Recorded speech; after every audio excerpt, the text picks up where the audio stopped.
Hello friend, પૂનમના સૌ ફ્રેન્ડને જય ચામુંડા માતાજી।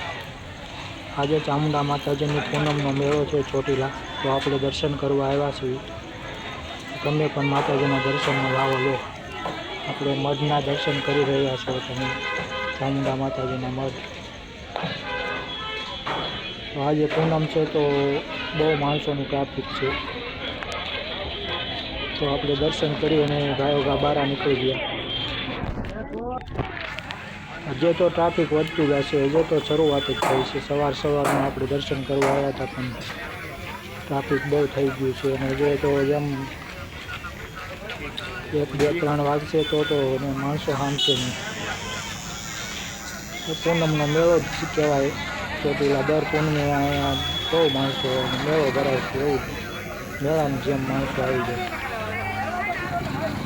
માતાજીના શ્રદ્ધાળુ એટલા આવે પૂનમના દિવસો પૂનમ ભરવા, એની વાત જ રહેવા છે। માતાજીને માન્યતાવાળા ક્યાંયથી માણસો સંગ લઈને આવે પૂનમના દિવસે પૂનમ ભરવા।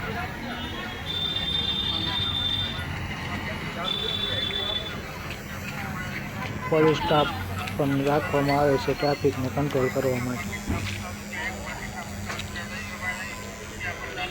તો તમે ચોટીલાનો નજારો જોવો પૂનમના મેળાનો, પૂનમનું ચામુંડા માતાજીની બજારમાં કેવું માણસ છે, કેટલું માણસ આજે છે જોવો તમે।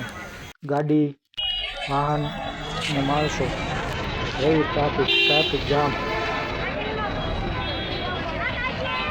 આ ડુંગર બાજુથી માણસો જાય છે અને આવે છે, અને ઘણા લોકો એના ગાડી પ્રાઇવેટ 4 વ્હીલમાં આવે છે। આ આપણે નેશનલ હાઈવેનો નજારો જોઈ રહ્યા છો, અમદાવાદ ચોટીલા હાઈવે રાજકોટ। આ મંદિરમાં ગેટ છે અને અહીંથી જ માણસો અંદર જાય છે અને આવે છે। ડુંગરે જવું હોય તો માણસો અહીંથી જ પ્રવેશ કરે છે। 2 ગેટ છે, આ ગેટે વધારે ટ્રાફિક હોય, બીજો ગેટ છે ને આ સ્પેશિયલ બહુ ટ્રાફિક હોય તો ત્યાં ડાયવર્ટ કરવામાં આવે છે ટ્રાફિકને, ત્યાંથી મોટા વાહન બધા ત્યાં હકાવે। જય માતાજી, જય ડુંગર માણસોનું કેટલું ટ્રાફિક છે। માતાજીની સુંદરી નારિયેળ શ્રીફળ લેવા હોય તો અહીંયા શરૂઆતમાં સ્ટાર્ટિંગમાં મળવા માંડી જાય છે।